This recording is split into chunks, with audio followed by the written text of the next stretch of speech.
교회의 비밀 두 번째 시간입니다. 그래서 하나님의 하나됨이 구원이다.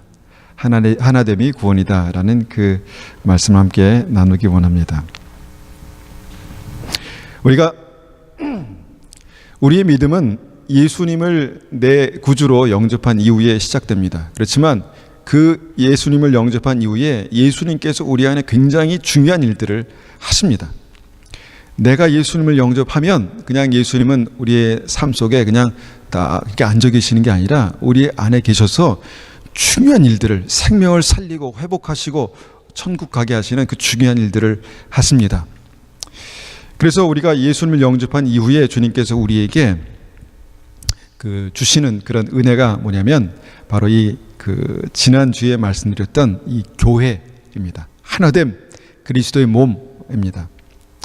예수님께서 빌립보서 2장 12절에 두렵고 떨림으로 너희 구원을 이루라 그렇게 말씀하셨습니다. 그러니까 우리가 믿음을 가지고 책임 있게, 두렵고 떨림을 가지고 책임 있게 우리가 주님 앞에 순종해야 될, 구원에 대해서 순종해야 될 어떤 그런 중요한 것이 있는데, 그것이 또한 주님께서 하나 되게 하시는 이 교회, 여기에 그리스도의 몸 여기에 있다라는 것입니다.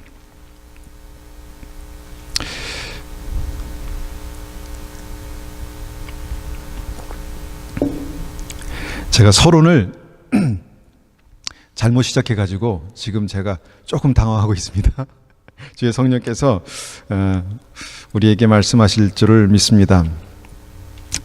이 구원이, 우리가 이제 예수님을 영접하잖아요. 예수님을 영접하는 시점이 있고요. 구원이 확인되는 시점이 있고요. 두렵고 떨림으로 구원을 이루라라고 말씀하시는 구원이 완성되는 시점이 있습니다. 이 생각을 가지고 우리가 이 히브리서를 보게 되면 주님께서 출애굽한 이스라엘 백성들의 이 믿음을 주님께서, 우리가 이제 믿음이라고 하잖아요. 살아계신 하나님, 우리를 인도하신 하나님, 약속하신 하나님을 믿고 출애굽합니다. 그리고 그들이 가나안 땅에서 불기둥과 구름기둥으로 그의 삶을 인도하시는 하나님을 경험합니다. 그리고 가나안 땅에 들어갑니다. 이런 과정들이 모든 믿음의 삶, 구원을 이루어가는 모든 믿음의 삶 속에 분명하게 나타납니다. 그리고 구원의 과정에서 반드시 확인되는 것이 있는데, 그것이 바로 그리스도의 몸입니다. 그리스도의 몸. 그리스도의 몸. 우리가 에베소서 2장 말씀을 한번 펼쳐서 읽어보겠습니다. 이 에베소서 2장 20절. 에베소서 2장 20절.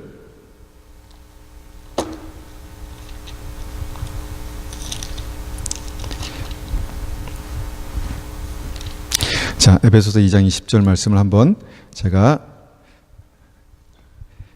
개정 개역을 한번 읽어보겠습니다. 너희는 사도들과 선지자들의 터 위에 세우심을 입은 자라. 그리스도 예수께서 친히 모퉁이 돌이 되셨느니라. 그의 안에서 건물마다 서로 연결하여 주 안에서 성전이 되어가고, 너희도 성령 안에서 하나님이 거하실 처소가 되기 위하여 그리스도 예수 안에서 함께 지어져 가느니라. 제가 말씀드리고자 하는 것이 바로 이것입니다. 성령 안에서 하나님께서 우리에게 구원의 보증으로 성령을 주셨죠. 그리고 성령께서 우리 안에 역사하십니다.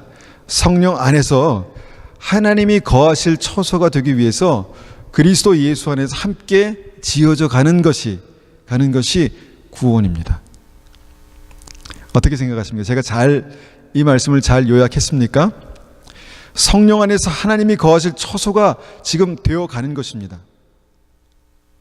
되어가는 것입니다. 그리고 그리스도 예수 안에서 함께 지어져 가는 것이 구원이다라는 것입니다. 자, 우리가 함께라는 의미를 생각해 본다면 예수님과 함께, 우리가 항상 그렇게 생각합니다. 주님과 함께, 예수님과 함께. 그런데 여기서 이 말씀에서 보면은 주님과 함께도 물론이지만 우리가 그리스도 안에서 믿음의 성도들과 함께 지어져 간다는 것입니다. 믿음의 성도들, 우리 옆에 계신 분들, 앞에 계신 분들, 그 믿음의 성도들과 함께 지어져 가는 것이 그리스도의 몸이다라는 것입니다. 구원은 개개인의 믿음으로 분명히 시작합니다. 그러나 우리 안에서 그 구원을 두렵고 떨림으로 이루라고 말씀하시는 성령의 역사는 그 구원의 과정을 통해서 우리를 그리스도 몸 안에서 하나가 되게 하신다는 것입니다. 그리스도의 몸 안에서 하나가 되게 하시는데 이것이 구원입니다. 그래서 구원은 절대 그냥 내가 예수 믿고 내가 구원받는다라는 그런 생각만으로 이해할 수 없는 주님의 구원의 비밀이 굉장히 많이 있는데 그 가운데 하나가 바로 교회입니다. 교회. 요한복음 15장 말씀을 우리가 읽었습니다. 요한복음 15장 말씀도 한번 같이 앞에 있는 말씀 보겠습니다.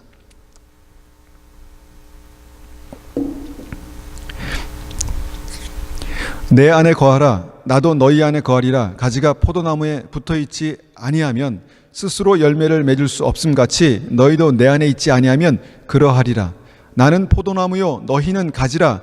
그가 내 안에 내가 그 안에 거하면 사람이 열매를 많이 맺나니 나를 떠나서는 너희가 아무것도 할 수 없음이라. 사람이 내 안에 거하지 아니하면 가지처럼 밖에 버려져 마르나니 사람들이 그것을 모아다가 불에 던져 사르느니라. 이 말씀에서 우리가 다시 한번 확인하게 되는 것이 뭐냐면 함께 한 몸이 될 때 그것이 구원이다라는 것입니다. 구원의 확증인 성령의 열매를 우리가 얘기했죠.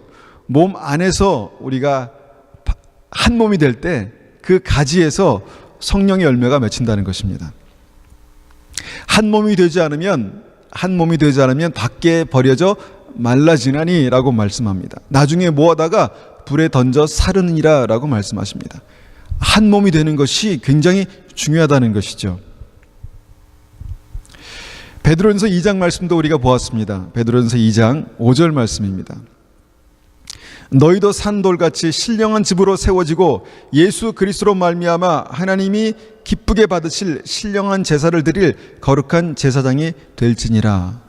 예수 그리스도께서 리빙스톤 산돌이다 라고 말씀하셨고 5절에서는 너희도 산돌같이 신령한 집으로 세워진다, 만들어진다 그렇게 말씀하십니다. 계속해서 지금 구원, 예수님을 구주로 영접한 모든 사람들의 삶 속에서 일어나는 것이 무엇입니까? 한 몸이 되어가는 것입니다. 한 몸이 그리스도 안에서 내가 한 몸으로 그 몸의 지체로 발견되는 것입니다. 그래서 구원을 위해서 우리가 이 말씀 속에서 두 가지 확인되는 사실이 있는데 뭐냐면 예수님을 영접하는 사람, 예수님을 나의 구주로 영접하는 사람은 반드시 주님 안에 거하게 됩니다. 주님께서 우리 안에 거하시고 우리가 주님 안에 거하는 일들이 일어납니다. 그리고 주님과 연합된 한 사람 한 사람은 반드시 그리스도의 몸 안에 한 몸이 된다는 것입니다. 그리스도의 몸 안에 하나가 된다는 것입니다. 에베소서 2장 22절 말씀도 있습니다. 너희도 성령 안에서 하나님이 거하실 처소가 되기 위하여 그리스도 예수 안에서 함께 지어져 가느니라. 성령 안에서 하나님이 거하실 처소가 되기 위해서 그렇게 지어져 간다라는 것이 하나님의 말씀입니다. 그리고 주님은 구원받은 사람들에게 그렇게 하나로 지어진 교회, 한 몸, 그리스도의 몸에게 이렇게 말씀합니다. 에베소 4장 3절에 평안에 매는 줄로 성령이 하나 되게 하신 것을 힘써 지켜라. 나는 예수님을 영접하고 믿음으로 구원받았지만 주님께서 우리 안에 하시는 일은 뭐냐면 성령이 하나 되게 하시는 일을 하신다는 것입니다. 우리 안에 구주가 되신 주님께서 우리 안에 하나 되게 하시는 일들을 성령을 통해서 그렇게 하신다는 것입니다.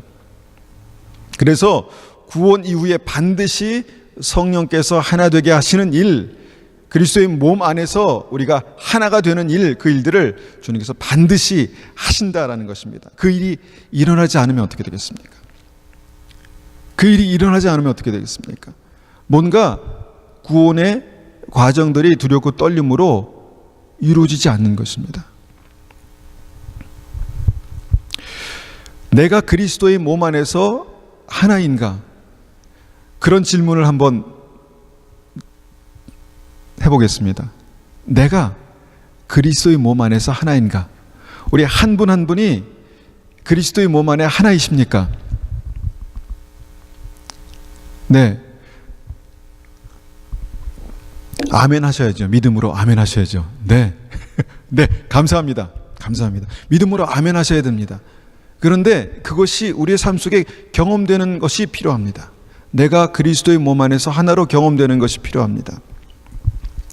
여러분, 내가 그리스도의 몸 안에서 하나 되는 것을 어떻게 내가 확인할 수 있을까? 한번 고민해 봤습니다. 어떻게 확인할 수 있을까? 여러분, 한 분 한 분이 그리스도의 몸 안에 내가 하나가 되어 있다라는 것을 어떻게 확인할 수 있습니까? 제가 고민하는 것을 한 가지씩 한번 간단하게 말씀드려 보겠습니다. 여러분, 한 몸 하나가 됐다는 증거는 뭐냐면 한 피가 몸을 통해서 흐른다는 것입니다. 한 피가 흐른다는 것입니다. 그 피가 뭡니까? 예수님의 보혈입니다. 예수님의 보혈이 우리의 몸을 통해서, 우리의 그리스도의 몸을 통해서 흐른다는 것입니다. 그리스도의 몸이 나를 통해서, 저를 통해서 여러분에게 흘러가고, 또 여러분에게 갔던 그리스도의 피가 저에게 또 흘러오고 흐른다는 것이죠. 그러면 어떤 일이 일어나겠습니까? 피가 흐르면 어떤 일이 일어나겠습니까? 생명이 왕성해지겠죠. 생명력으로 왕성해지고 강건해지고 깨끗해지고 회복되는 일들이 일어나겠죠. 여러분, 우리가 그리스도의 몸을 통해서 그리스도의 보혈이 흐른다는 것을 또 어떻게 생각할 수 있을까 보니까, 여러분, 그리스도의 보혈이 우리에게 어떤 역사를 하셨습니까? 우리를 깨끗게 하셨잖아요. 모든 죄에서 우리를 깨끗게 하셨습니다. 그렇다면 그리스도의 보혈이 우리를 흐를 때 어떤 일이 일어나겠습니까? 예수님께서 그 보혈로 우리를 깨끗게 하신 것처럼 우리도 그 보혈의 은혜로, 능력으로 서로를 깨끗게 하는 것입니다. 깨끗게. 내가 하는 것이 아니라 주님께서 하신 것을 내가 그냥 흐르는 것입니다. 주님의 보혈이. 자, 주님의 보혈이 우리를 흘러갈 때 어떤 일이 일어날까요? 흘러가면 주님께서 우리를 용서하신 것처럼 우리도 용서하게 됩니다. 용서한 것처럼 주님께서 이렇게 말씀하셨죠. 우리가 우리에게 죄 지은 자를 사하여 준 것 같이 우리의 죄를 사하여 주옵시고. 그러니까 우리가 다른 사람의 죄를 사하여 주면 그것처럼 우리의 죄도 사해 주십시오라고 그렇게 기도하라고 가르쳐 주셨습니다. 그러니까 그리스도의 보혈이 흐른다는 것은 뭐냐면 내가 다른 사람의 허물을 덮어주고, 다른 사람의 잘못을 용서해주고, 다른 사람의 부족함을 감싸주고 품어주고 그런 것이죠. 그것이 그리스도의 보혈이 흐르는 것입니다. 그러면 그리스도의 보혈이 흐르다가 탁 막히면 어떻게 됩니까? 동맥경화. 예? 여기서 막히면 심근경색, 여기서 막히면 뇌졸중이 되겠죠. 그러면 내가 그리스도의 지체, 예수 그리스도의 몸이라면 여러분, 나를 통해서 흐르다가 탁 막혀있는 부분이 있을까요, 없을까요? 있을 수 있습니다. 우리 안에도 물론 그럴 수 있지만, 특별히 내가 누구를 용서 못하고 내가 누구를 정말 놓지 못할 때 여러분, 동맥경화가 일어납니다. 그러니까 주님께서 내가 다른 사람 용서하는 것처럼 주님 나를 용서해 주십시오, 그렇게 기도하라고 가르치신 분이 내가 용서 못하고 내가 붙들고 있으면 어떤 일이 일어나겠습니까? 동맥경화가 일어나는 것입니다. 뇌졸중 일어나는 것입니다. 몸이 약해지는 것입니다. 몸이 병드는 것입니다. 그래서 한 몸이 된다는 것은 여러분, 그 몸 안에서 그리스도의 보혈이 흐른다는 것입니다. 우리를 통해서 그리스도의 보혈이 흐른다는 것입니다. 자, 그리스도의 보혈이 이 집사님 통해서 이렇게 흘러가고, 또 이 집사님 통해서, 강 집사님 통해서 이렇게 흘러갑니다. 자, 이렇게 흘러갑니다. 자, 그러고 있습니까? 여러분, 그리스도의 보혈이 흘러갈 때 어떤 일이 일어나겠습니까? 또 좋은 영양소, 좋은 양분들이 그 피를 타고 나에게서 다른 사람으로, 다른 사람에게서 나에게로 이렇게 흘러가지 않겠습니까? 그러니까 예수님의 보혈이 흐른다는 것은 굉장히 중요한 의미입니다. 중요한 역사입니다. 그것이 우리가 그리스도 몸 안에서 하나다라는 증거입니다. 하나다라는 증거입니다. 자, 다른 사람에게 막혀있는 거기에 대해서 고민할 게 아니라 지금 우리가 이 말씀을 나에게 적용해서 혹시나 나에게서 지금 동맥경화가 일어나고 있지 않나, 예수님의 보혈이 흐르다가 지금 나에게서 막혀 있지 않나, 여러분 그것을 한번 생각해 보시라는 것입니다.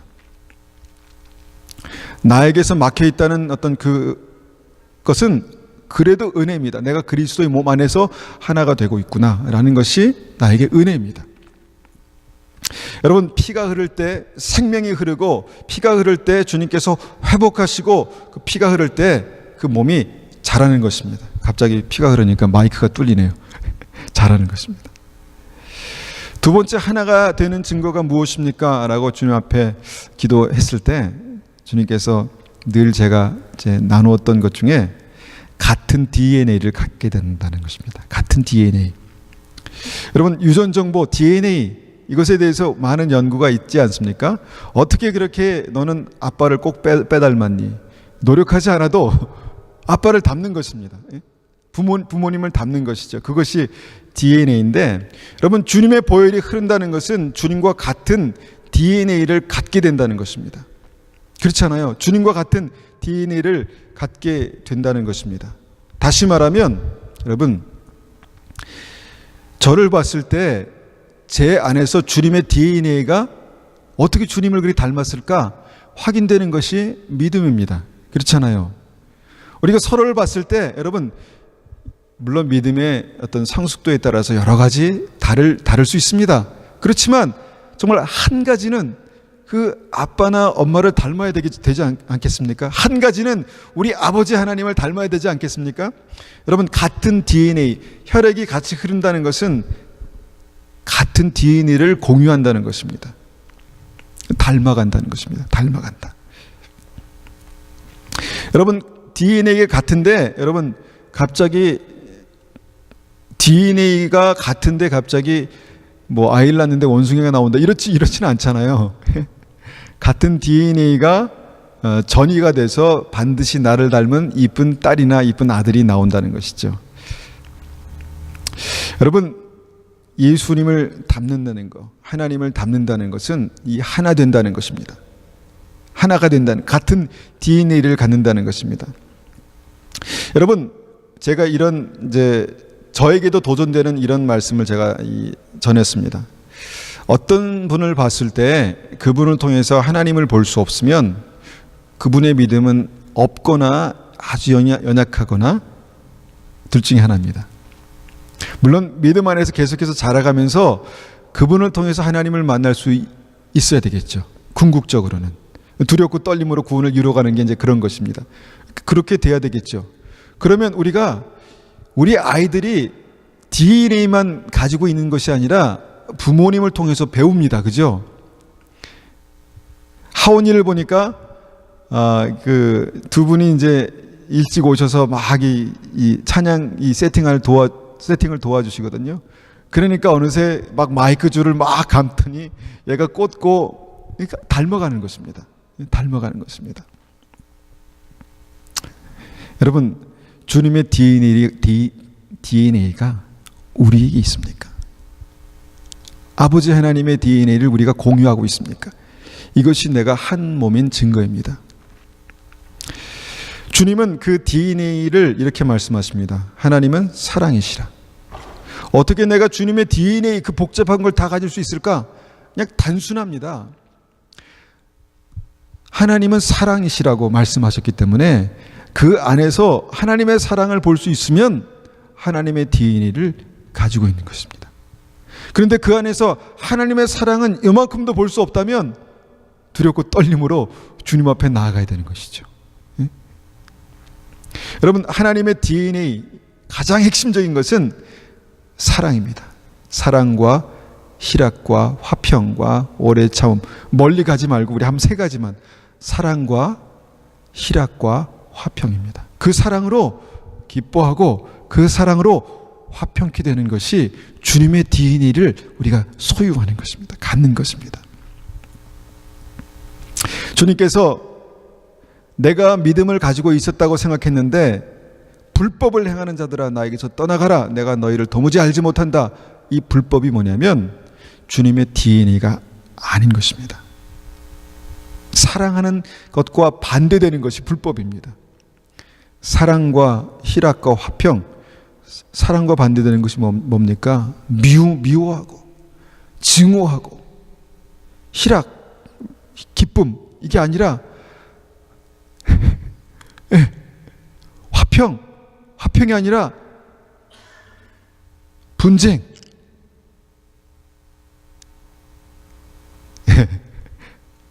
단어가 갑자기 생각이 안 납니다. 갈라지는 것, 분쟁, 미워하는 것. 여러분, 이것을 주님께서는 불법이라고 말씀하십니다. 불법. 내가 주님의 DNA를 어떻게 가질 수 있을까? 주님, 나에게 은혜를 베풀어 주십시오. 제가 주님을 닮을 수 있도록. 내가 오늘도 나의 말이, 나의 눈빛이 주님의 DNA를 닮은 모습으로 나타날 수 있도록 은혜를 베풀어 주십시오. 그런 기도가 필요한 것이죠. 자, 세 번째 하나된 증거가 뭐냐?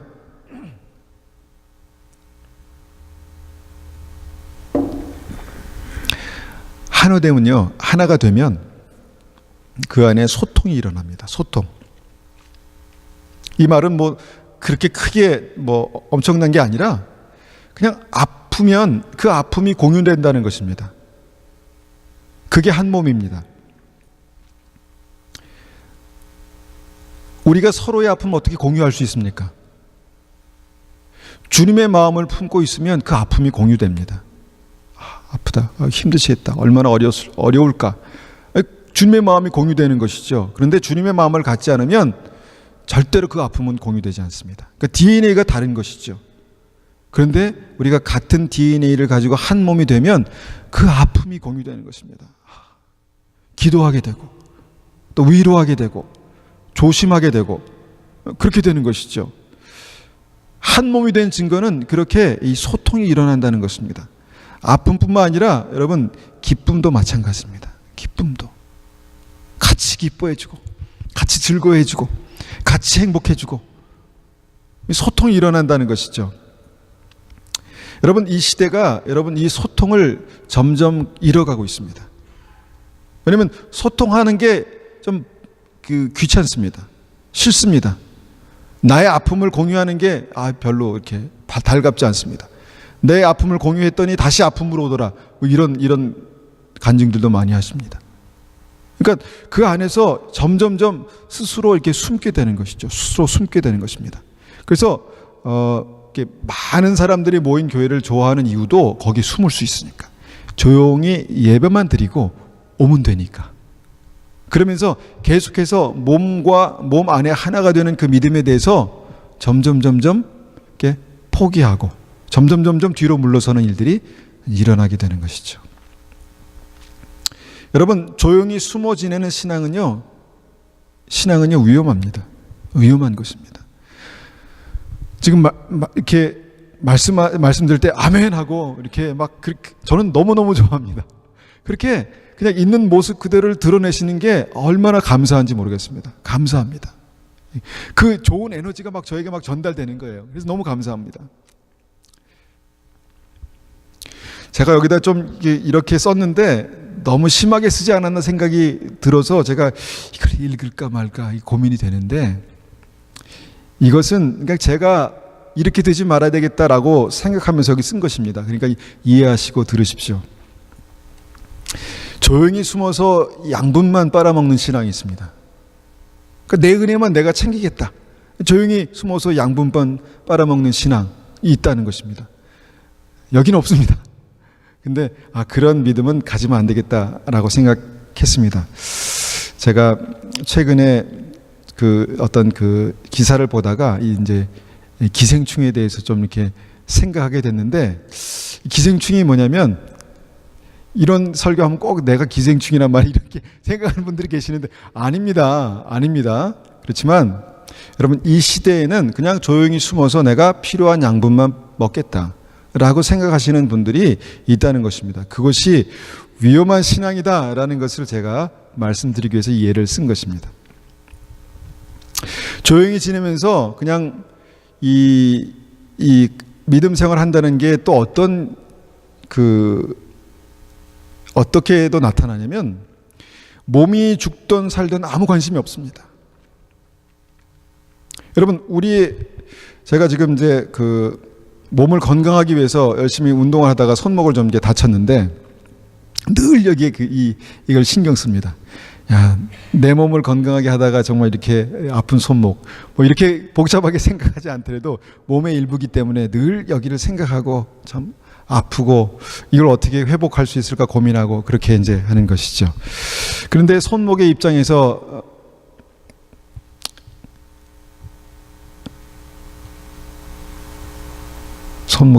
제가 예를 잘못 들었나요? 손목의 입장에서 제 몸에 대해서 만약에 생각한다면, 야, 내가 너를 위해서 이렇게 하다가 내가 지금 이렇게 이 지경이 됐는데, 나는 사실 너에 대해서 아무런 그냥 관심을 끊었어야 되는데, 나를 지키기 위해서는 나를 끊었어야 되는데, 내가 네 몸을 건강하게 하기 위해서 이렇게 내가 고생하고 내가 이렇게 아프다. 그런 생각을 만약에 할 수 있다면, 앞으로는 그래서 내가 너의 몸에 대해서 신경 쓰지 않겠다. 왜냐면 내가 아프니까. 네 몸이 죽든 살든 네가 지금 밤에 잠을 제대로 자건 말건 나만 괜찮으면, 내 손목만 괜찮으면 나는 네 몸에 대해서 더 이상 신경 쓰지 않겠다라고 만약에 생각할 수 있다면, 여러분, 그 몸이 건강해지겠습니까? 그것이 한 몸이라고 생각할 수 있겠습니까? 물론 이것은 있을 수 없는 일이겠지만 이 시대의 많은 믿음의 사람들이 그 몸에 대해서는 별로 관심이 없습니다. 내 몸에 대해서는 관심이 있습니다. 그러나 그리스도의 몸에 대해서는 점점 그 관심을 잃어가고 있다는 것입니다. 그냥 한쪽 구석에 앉아서 조용히 예배드리고 저 다른 쪽 구석에 앉아있는 분에 대해서는 관심이 없습니다. 한 몸이 아닌 거죠. 내가 한 몸이 아니거나 그분이 한 몸이 아니거나 둘 중에 하나입니다. 그러니까 그리스도 안에서 한 몸이 된다는 것은 내가 이쪽 구석에 앉아서 저쪽 구석에 있는 분을 내가 내 마음속에 품을 수 있는 것이, 이게 그리스도 안에서 한 몸이라고 믿습니다. 소 닭 보듯 한다라는 말이 있잖아요. 소 닭 보듯 한다. 여러분, 믿음 안에서 이 시대의 어떤 그 믿음이 어떤 쪽으로 가고 있냐면 소 닭 보듯 하는 믿음으로 가고 있다는 것입니다. 나만 잘 먹으면 뭐 닭이야 뭐 어떻게 살든 별로 관심이 없는, 그러니까 소 닭 보듯 하는 믿음으로 그렇게 가고 있다는 것입니다. 여러분, 이것은 그리스도의 몸이 아닌 것입니다. 내가 아니든 그 사람이 아니든 아닌 것입니다. 여러분, 이것은 우리가 앞에 읽었던 말씀들을 우리가 읽어볼 때 이것은 구원이 아닙니다. 성령께서 하시는 일이 아닙니다. 그런데 많은 현대인들이 이 신앙을 추구합니다. 조용히 믿음을 가지고 조용히 살기 원하는. 여러분, 평생 그런 믿음으로 살다가 주님 앞에 가면 주님께서 잘하였도다 착하고 충성된 종아라고 말씀하실까요?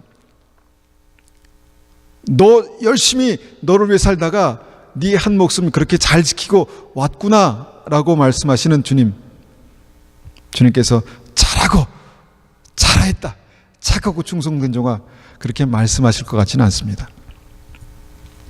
그래서 믿음은 반드시 한 몸이 되어서 소통이 일어나야 합니다. 소통이 일어나야 합니다. 자, 그러면 또 한번 생각해 볼 수 있는 하나된 증거가 뭐냐면,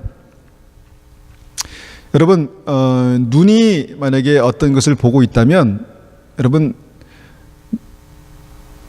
팔과 다리도 함께 그것을 보고 있는 것 아니겠습니까? 예, 극장에 갑니다. 극장에 갔는데 눈만 빼가지고 극장에다 이렇게 맡겨두고 몸은 딴 데 가지 않지 않습니까? 같이 가는 것입니다. 네 번째 하나된 증거는 뭐냐면 반드시 공유되는 삶이 있습니다. 공유되는 삶. 한 몸이라면 함께 공유되는 삶이 있다라는 것입니다. 그 핵심이 뭐냐면 바로 예배입니다. 예배. 우리가 그리스도 안에서 함께 모이는 예배가 우리가 그리스도 안에서 함께 공유하는 것입니다. 공유하는 그런 그 삶입니다. 이 예배는 물론 이 함께 모이는 예배도 있고 또 목요일날 가정 예배도 있고 금요 예배도 있고 새벽 예배도 있고 또 각자 드리는 예배가 있는데, 여러분, 이것이 주님과 함께 우리가 함께 공유하는 그런 예배라는 것입니다. 저는 개인적으로 제 힘든 것을 조금 나눠드리면,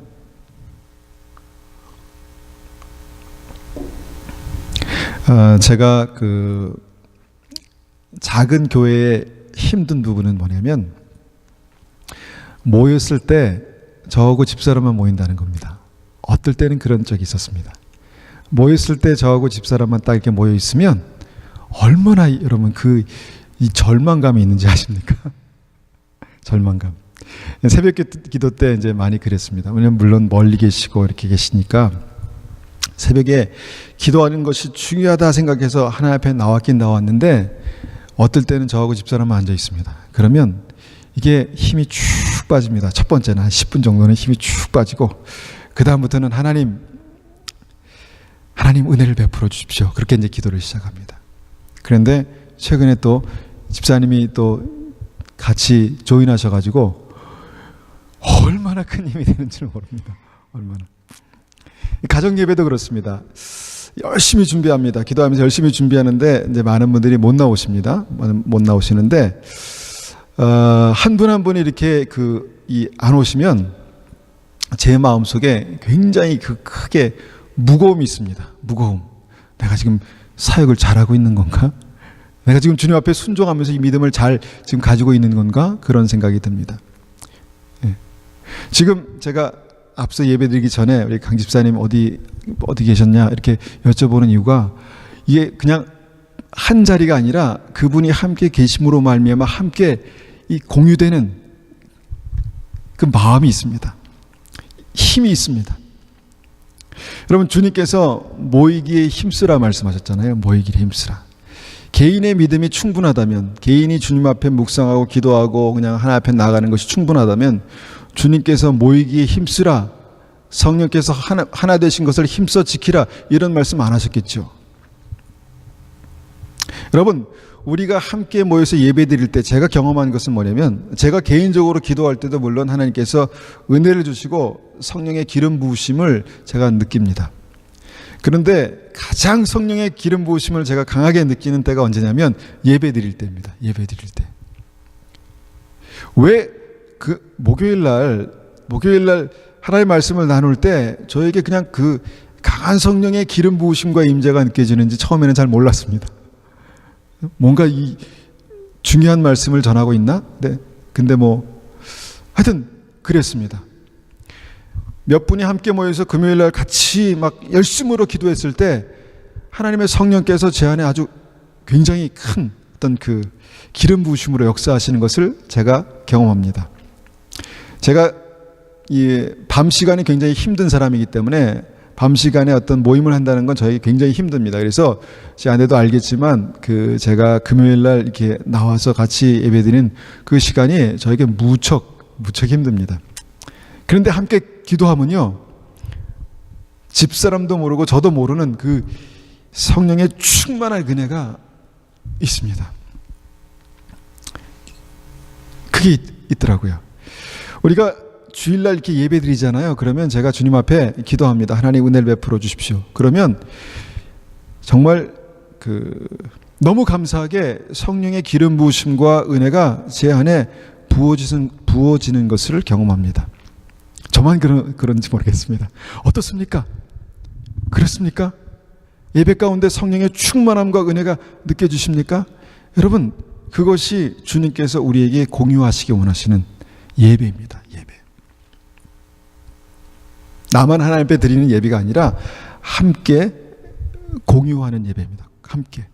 여러분, 그때 주님께서 우리에게 은혜를 부으십니다. 마가의 다락방에서 정말 120명의 성도들이 함께 모여서 간절히 부르짖을 때 성령께서 그 가운데 임하셨던 것처럼 우리가 믿음의 사람들이 한 몸이 되어서 주님 앞에 예배드리고 기도하고 찬송할 때 그 안에 주님의 성령께서 역사하십니다.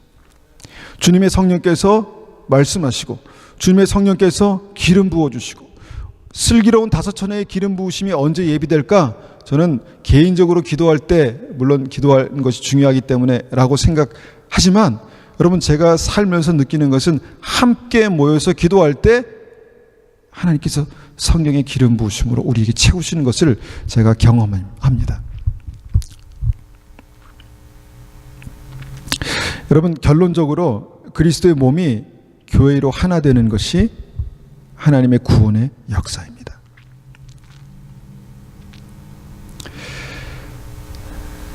제가 몇 분 설교했나요? 20분 했나요? 30분 했나요?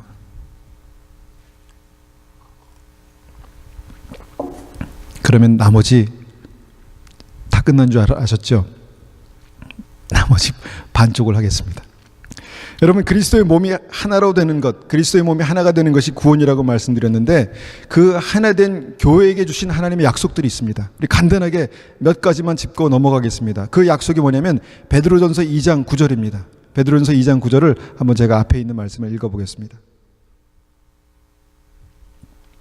너희는 택하신 족속이요 왕같은 제사장들이요 거룩한 나라요 그의 소유가 된 백성이니 이는 너희를 어두운 데서 불러내어 그의 기이한 빛에 들어가게 하신 이의 아름다운 덕을 선포하게 하려 하심이라. 여러분, 베드로전서 2장 9절 말씀을 하나된 교회의 관점에서 본다면 이 말씀 가운데 굉장히 중요한 약속들이 있습니다. 첫 번째 뭐냐면 교회는 택하신 족속이다라는 것입니다. 여러분, 하나님께서 우리 한 사람 한 사람을 선택하셨습니다. 믿으십니까? 하나님께서 우리 한 사람 한 사람을 택하셔서 부르셨습니다. 교회에 하나 되고 나니까 우리가 깨닫게 되는 것은 뭐냐면, 주님께서 분명한 목적과 이유를 가지고 우리를 부르셨구나, 택하셨구나, 이것을 깨닫게 된다는 것입니다. 여러분, 하나님께서 우리를 부르신 목적이 있습니다. 우리를 선택하신 이유가 있습니다. 그리고 그 목적과 이유가 우리가 하나된 교회 안에서 우리가 발견하게 될 것입니다. 그 목적과 이유를 발견하게 될 것입니다. 성경에서는 이것을 사명이라고 합니다. 사명. 여러분, 그냥 특별한 사람들에게만 사명이 있는 것이 아니라 하나님께서 선택하신 한 사람 한 사람에게는 믿음의 사명들이 있습니다. 사명. 여러분, 우리가 교회 안에 한 몸, 그리스도 몸 안에서 하나가 될 때 여러분, 그 부르심의 사명을 발견하게 되는 것이 우리의 특권입니다. 특권. 두 번째는 뭐냐면 교회는 왕의 권세가 있습니다. 왕의 권세. 지금은 왕이 아니라 대통령이기 때문에 잘 와닿지 않을 수 있겠지만 교회의 왕의 권세를 이렇게 말합니다. 땅에서 묶으면 하늘에서 묶이고 땅에서 풀면 하늘에서도 푸신다.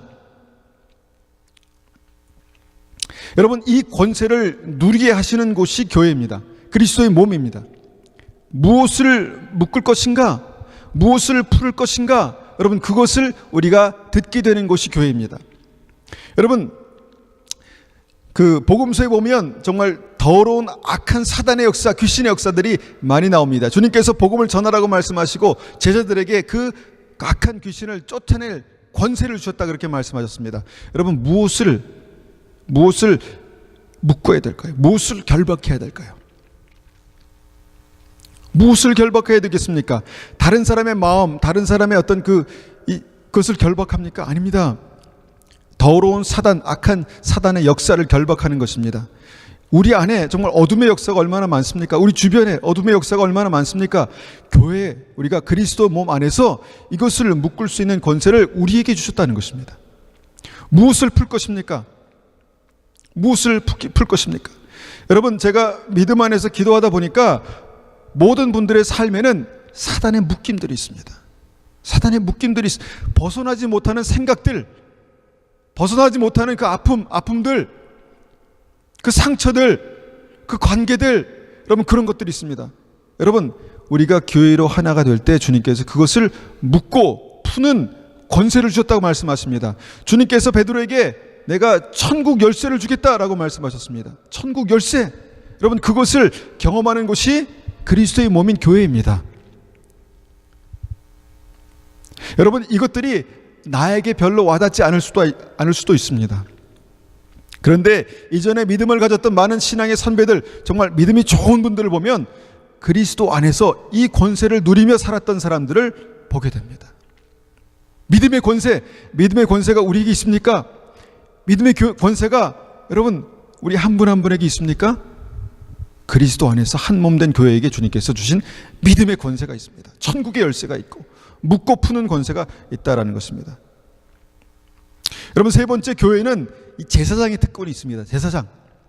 여러분, 제사장이 누구냐? 구약의 대제사장이 누구냐? 이렇게 봤을 때 지성소에서 하나님을 대면했던 사람들입니다.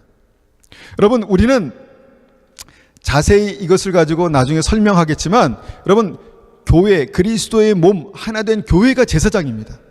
그 말은 뭐냐면 우리가 함께 모여서 예배 드릴 때 주님께서 우리를 만나시겠다는 것입니다. 함께 모여서 우리가 주님을 찬송하고 예배할 때 주님께서 우리를 만나시고 그 기적과 능력과 권세가 풀어지고 주님의 형통케 하심이 나타나는 것이 그리스도의 몸을 통해서 나타나는 것입니다. 하나님께서 두세 사람이 내 이름으로 모인 곳, 거기가 어딥니까? 교회지요. 두세 사람이 내 이름으로 모인 곳에 나도 그들 가운데 있겠다, 함께 하겠다 말씀하셨습니다. 주님께서 함께 하신다는 것이 그냥 함께 있겠다 이것으로 끝날까요? 아닙니다. 주님께서 모인 곳에 오셔서 말씀하시고 치료하시고 은혜 베푸시고 능력으로 붙드시고 형통케 하시고 그렇게 하시겠다는 것입니다. 여러분, 교회는 주님께서 특별히 만나시는 그런 제사장적인 어떤 부르심이 있습니다. 여러분, 요한복음 15장 7절에서 우리가 15장에서 주님과 하나 되는 것이 교회다. 주님은 포도나무고 우리는 가지기 때문에 몸 안에 붙어있는 것이 그것이 믿음이고 구원이고 교회다 이렇게 말씀드렸습니다. 그런 다음에 7절에서 뭐라고 말씀하시냐면 너희가 내 안에 거하고 내 말이 너희 안에 거하면 무엇인지 원하는 대로 구하라 그리하면 이루리라. 우리는 무엇인지 원하는 대로 구하면 이루시는 주님을 믿습니다. 믿음으로 고백합니다. 그런데 그 앞에 뭐가 있냐면 너희가 내 안에 거하고 내 말이 너희 안에 거하면, 내가 너희 안에 너희가 내 안에, 그리스도의 몸을 말씀하고 있다는 것입니다. 그리스도의 몸 안에서 무엇이든지 원하는 대로 구하라 그리하면 이루리라. 믿으십니까? 네, 믿으십니까? 그대로 되시기를 축원합니다. 그대로 되시기를 축원합니다. 여러분, 우리가 또한 네 번째 마지막으로 교회는요, 바로 우리가